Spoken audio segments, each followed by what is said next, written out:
Hi everybody, I'm Balázs, I'm CTO of NewPush. And I'm BJ, I'm Creative Director of NewPush.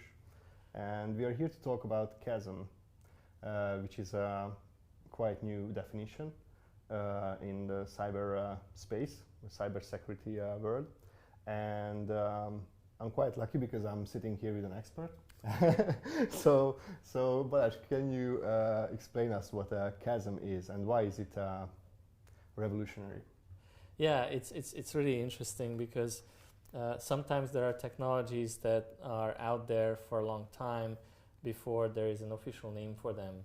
And CAASM is really that kind of technology. So along the years, for the last, I can actually say for the last 20 years as we've been working with cybersecurity experts, we've seen many experts build these kinds of systems that allow to take in information from different sources, from many sources, and make sense of it. And that's something that was missing from the market simply because the big vendors, they need to protect their turf. So they wanted to make sure, if you had, a big brand to protect, that your customer buys the security tools of your brand. So you didn't have an incentive to build an encompassing security tool that will talk smoothly with hundreds of other security tools, because then you would actually make it easy for your customer to switch out your own tool. So that would be cannibalism in marketing language, and there was no financial incentive. So as a result, this category of tool is the last category that has been developed in cybersecurity. Right. But with the rise of all the problems, it's inevitable. So up until today, we have seen many people build it. In fact, many times enterprises ask us to build it for them.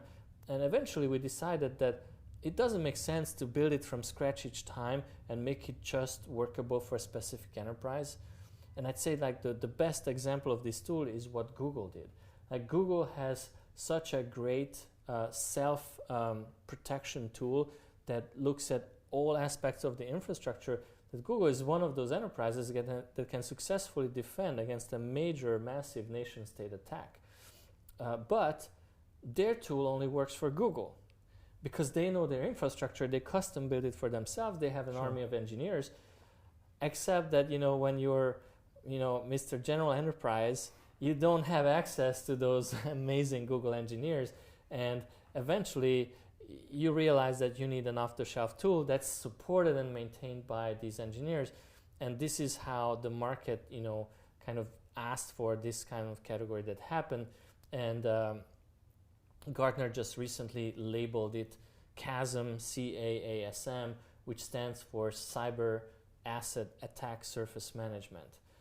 And many of these tools that you see in this CAASM category are not just doing CAASM, but CAASM is like the overlay that allows you to connect all these different security tools, allows you to not put all your eggs in one basket, if you will. Okay, so this is, in my understanding, this is more likely an evolution, not a revolution, or a revolution as well, because you said that that was the flow of developing cybersecurity tools. So now we got to that point when this type of tool is necessary. Yeah, and actually, I would. There's many analogies in IT, and maybe I'll date myself. But if you look at the cloud revolution, it's kind of similar. You ask many IT experts, and they will say, "Oh well, but the cloud existed before, and that's not a new concept." But the way it has been, formalized and it has been marketed as the cloud, it became very popular, and people understand what it is. So in the cloud, you can buy enterprise-grade infrastructure, but only what you need of it. Before the cloud, enterprises had to buy big slices of machines. Many of them would sit idle, and it was hard to plan the investment, etc. And then IBM already had technologies back in the 60s where you could actually slice the time on a machine and share it amongst different participants.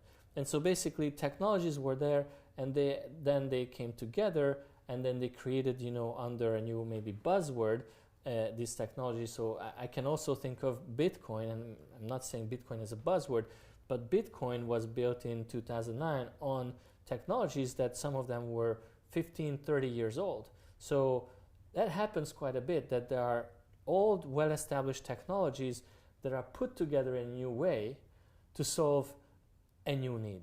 Okay.